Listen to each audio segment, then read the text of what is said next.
ಅವರು ಬಾವಿಗೆ ಬಿದ್ದು 3 ದಿನಗಳಾಗಿದ್ದವು. ಹೊಟ್ಟೆಯಲ್ಲಿ ಅನ್ನವಿಲ್ಲ, ಮೈಯಲ್ಲಿ ಶಕ್ತಿ ಇಲ್ಲ. ಸುತ್ತಲೂ 20 ಅಡಿ ಆಳದ ನೀರು. ಕಿರುಚಿದರೂ ಕೇಳಿಸಿಕೊಳ್ಳುವವರಿಲ್ಲದ ಏಕಾಂತ. ಸಾವು ಕಣ್ಣೆದುರೇ ಕಾಣುತ್ತಿದ್ರೂ ಸಿಕ್ಕ ಒಂದು ಸಣ್ಣ ಹಗ್ಗವನ್ನೇ ಜೀವನೌಕಿಯಾಗಿಸಿಕೊಂಡ ಆ ವೃದ್ಧ ಕೊನೆಗೂ ಪವಾಡ ಸದೃಶವಾಗಿ ಬದುಕಿ ಬಂದಿದ್ದಾರೆ. ಆದಿ ಉಡುಪಿಯ ಕಂಬಳಕಟ್ಟದಲ್ಲಿ ಗ್ಯಾಸ್ OTP ಕಾರಣದಿಂದ ವೃದ್ಧರೋರ್ವರು ಬದುಕಿದ ಸ್ಟೋರಿ ಇಲ್ಲಿದೆ. ಹೌದು, ಕಂಬಳಕಟ್ಟೆಯ ನಿವಾಸಿ ಶ್ರೀನಿವಾಸ ಆಚಾರ್ಯ ಕಳೆದ ಶನಿವಾರ ಸಂಜೆ ತಮ್ಮ ಮನೆಯ ಮುಂದಿನ ಬಾವಿಯ ಪಂಪ್ ಸರಿಪಡಿಸಲು ಮುಂದಾಗಿದ್ರು.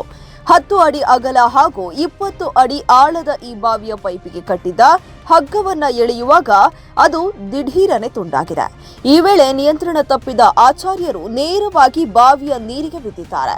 ಇನ್ನು ಈಜಲು ಯತ್ನಿಸಿದರೂ ದಣಿವಾಗಿದ್ರಿಂದ ಅದೃಷ್ಟವಶಾತ್ ಕೈಗೆ ಸಿಕ್ಕ ಫುಟ್ಬಾಲ್ ಪೈಪ್ ಹಾಗೂ ಹಳೆಯ ಹಗ್ಗವನ್ನೇ ಆಸರೆಯಾಗಿ ಹಿಡಿದುಕೊಂಡು 3 ದಿನಗಳ ಕಾಲ ನೀರಿನಲ್ಲೇ ನಿಂತಿದ್ದಾರೆ. ಆಚಾರ್ಯರ ಜೀವ ಉಳಿಯಲು ಕಾರಣವಾಗಿದ್ದ ಅವರು ಬುಕ್ ಮಾಡಿದ ಒಂದು ಗ್ಯಾಸ್ ಸಿಲಿಂಡರ್. ಆಚಾರ್ಯರು ತಮ್ಮ ಪರಿಚಯಸ್ಥ ಗಣೇಶ್ ಎಂಬುವರಿಂದ ಗ್ಯಾಸ್ ಪಡೆದಿದ್ರು. ತಾನು ಬುಕ್ ಮಾಡಿದ ಸಿಲಿಂಡರ್ ಬಂದ ಮೇಲೆ ಮರಳಿಸುವುದಾಗಿ ಹೇಳಿದ್ರು. ಆದರೆ 3 ದಿನಗಳಾದರೂ ಆಚಾರ್ ಫೋನ್ ಕರೆಗೆ ಸಿಗದಿದ್ದಾಗ ಗಣೇಶ್ ಅವರಿಗೆ ಸಂಶಯ ಮೂಡಿದೆ. ಕೂಡಲೇ ಗ್ಯಾಸ್ ಏಜೆನ್ಸಿಗೆ ಕರೆ ಮಾಡಿದಾಗ ನಾವು ಆಚಾರ್ಯರ ಮನೆಗೆ ಹೋಗಿದ್ದೆವು, ಅವರು ಮನೆಯಲ್ಲಿ ಇರಲಿಲ್ಲ ಎಂಬ ಮಾಹಿತಿ ಸಿಕ್ಕಿದೆ. ಇದರಿಂದ ಆತಂಕಗೊಂಡ ಗಣೇಶ್ ನೆರೆಹೊರೆಯವರಿಗೆ ಪರಿಶೀಲಿಸಲು ತಿಳಿಸಿದ್ದಾರೆ. ಬಾವಿಯ ಹತ್ತಿರ ಹೋಗಿ ನೋಡಿದಾಗ ಆಚಾರ್ಯರು ನಿತ್ರಾಣ ಸ್ಥಿತಿಯಲ್ಲಿ ಬಾವಿಯೊಳಗೆ ಪತ್ತೆಯಾಗಿದ್ದಾರೆ.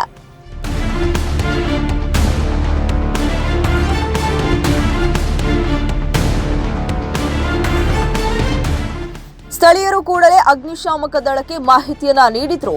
ಲೀಡಿಂಗ್ ಫೈರ್ ಫೈಟರ್ಗಳಾದ ಸತೀಶ್, ಅಶ್ವಿನ್, ಸನಿಲ್ ಹಾಗೂ ತಂಡದ ಸದಸ್ಯರಾದ ಭರತ್, ಗಣೇಶ್, ವೇತಾಳ್ ಮತ್ತು ಮಹಾಂತೇಶ್ ಅವರು ತಕ್ಷಣ ಕಾರ್ಯಪ್ರವೃತ್ತರಾದರು.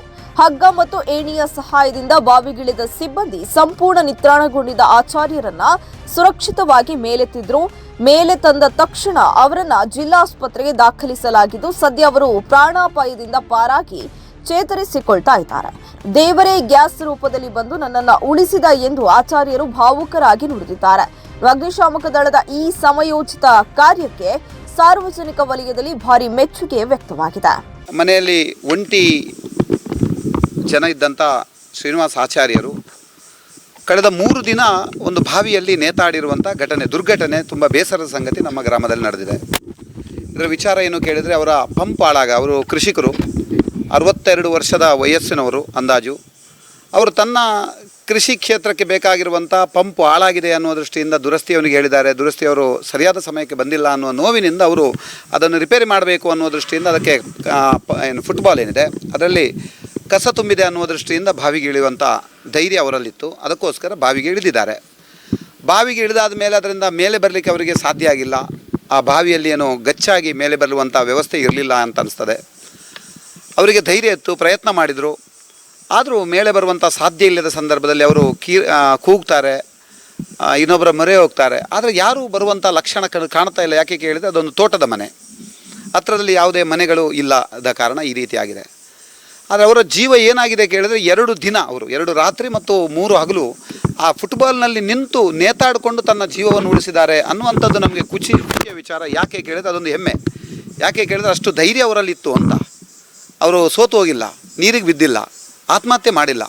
ಆ ಧೈರ್ಯತನದಿಂದ ಅವರು ಹಿಂದಿನ ಕಾಲದ ಒಬ್ಬ ಯುವಕರು, ಅಂದರೆ ಒಂದು ಸ್ವಲ್ಪ ವಯಸ್ಸಾದರೂ ತೊಂದರೆ ಇಲ್ಲ, ಕೃಷಿಕರು, ಆದ್ದರಿಂದ ಗಟ್ಟಿಯಾದಂಥ ಮನಸ್ಸು ಇತ್ತು, ದೇಹ ಇತ್ತು, ಆದ್ದರಿಂದ ಗಟ್ಟಿ ನೇತಾಡಿಕೊಂಡು ತನ್ನ ಜೀವವನ್ನು ಬದುಕಿಸಿದ್ದಾರೆ.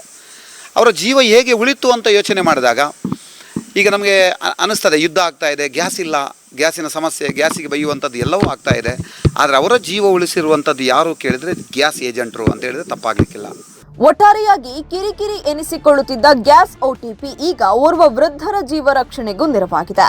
ಇದಲ್ಲದೆ ವಯೋವೃದ್ಧರು ಓರ್ವರು ಒಂದು ಮನೆಯಲ್ಲಿ ವಾಸಿಸುವುದು ಎಂತಹ ಪ್ರಮಾದಕ್ಕೆ ಅವಕಾಶ ಮಾಡಿಕೊಡುತ್ತದೆ ಎನ್ನುವುದಕ್ಕೆ ಈ